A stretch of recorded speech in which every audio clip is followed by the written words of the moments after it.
Good morning, students.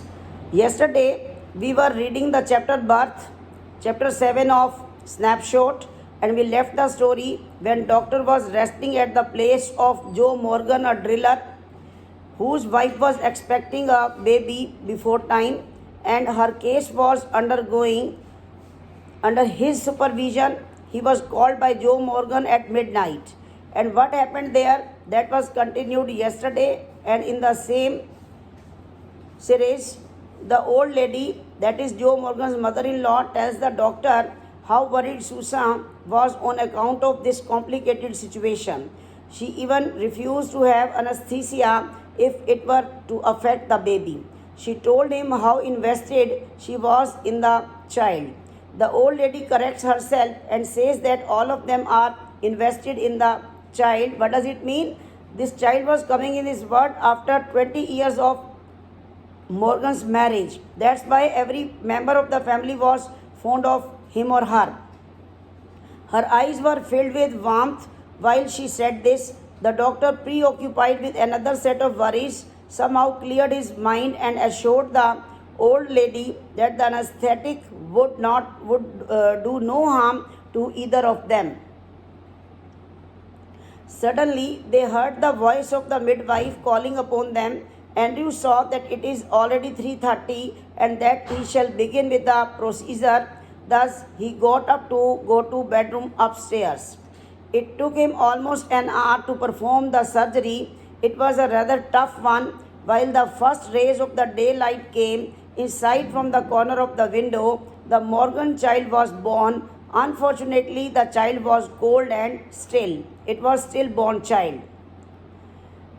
As he continued to look at the lifeless child, a shiver passed down his spine while his face was heated because of the efforts he put in.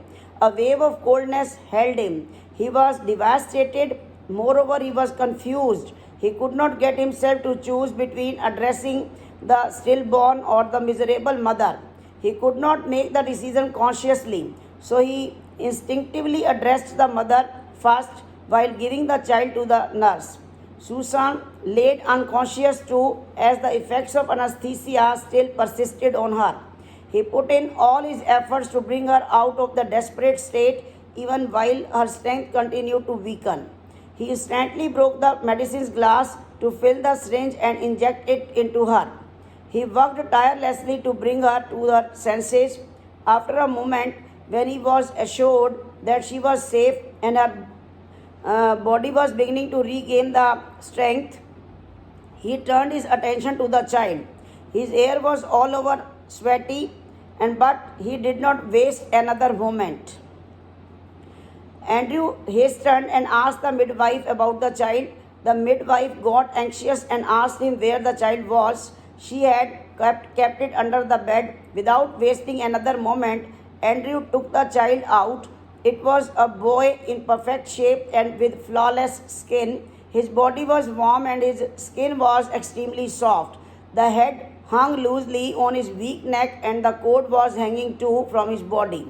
His limbs felt boneless because the bones were so soft. Still, bent to take the child out from beneath the bed, Andrew glared at the child. He observed him and thought about the reason he was so white. He knew it could only be a case of oxygen deprivation because he had seen a similar case in Samaritan. He focused on the treatment that was used. He instantly stood up and instructed the nurse to bring in hot water and cold water in separate tubs. The nurse hesitated because for the moment she thought the efforts were useless, but the doctor hastened and shouted on her to get it done instantly. While she had gone to take what he told her to, Andrew grabbed a blanket and laid the child on it while he performed the unique respiration method. The nurse arrived with the necessary items and he began with the procedure instantly. In one basin, in one container, he put cold water alone, and in the other, he put hot water at the temperature he could bear. The next moment, he was seen dipping the child in those basins one after another. He continued doing it. He felt that he had failed and suddenly all his hope was beginning to fade. He could feel the nurse gazing upon him, disheartened. On the other hand, there was the old woman who could not speak a word. Her eyes were constantly fixated upon him. He instantly remembered how badly she wanted a grandchild. Moreover, he remembered how her daughter was waiting for one. It was all a waste now. After the continued struggle, the floor was extremely wet and dirty. The doctor almost slipped on the towel and he was just about to lose hold of the child. The child was also wet and he is being compared to white fish. The midwife then pleaded, requested doctor and told him to stop as the child is stillborn. Just it was a miracle. The little chest which was enclosed in Andrew's hands took a breath. He continued heaving, leaving Andrew weak in his knees. The feeling of the little one's breathing on his fingers almost made him faint. Instantly he worked on reviving him with double efforts until the child breathed deeply.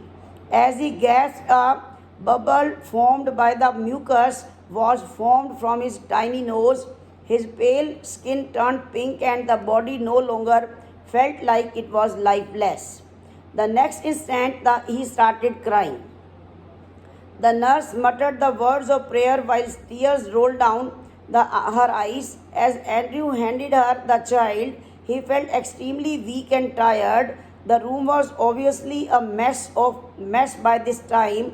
All the equipment, including blankets, towels, basins, soiled instruments, the hypodermic syringe, the ewer, the kettle were all in terrible state. The mother lay still on the bed. The anesthesia still had its effect. Susan's mother stood still in one place, constantly moving her lips in prayer. Andrew unfolded his sleeve and put on his jacket while informing the nurse that he would take his bag later. He then went into a small room through the kitchen downstairs and grabbed a large glass of water. He took his coat and hat and headed outside. He met Joe outside and told him that everything was fine. It was around 5 in the morning and there was too much light. While walking towards his home, he was accompanied by a few miners who had just completed their night shift.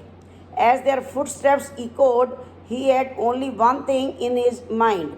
His heart was full of the thought that he finally accomplished something. And doctor never knew whatever he had done tonight, it would change his future in Blanley. And whatever he had done earlier, he had forgotten. But today he had done a big thing. Thank you.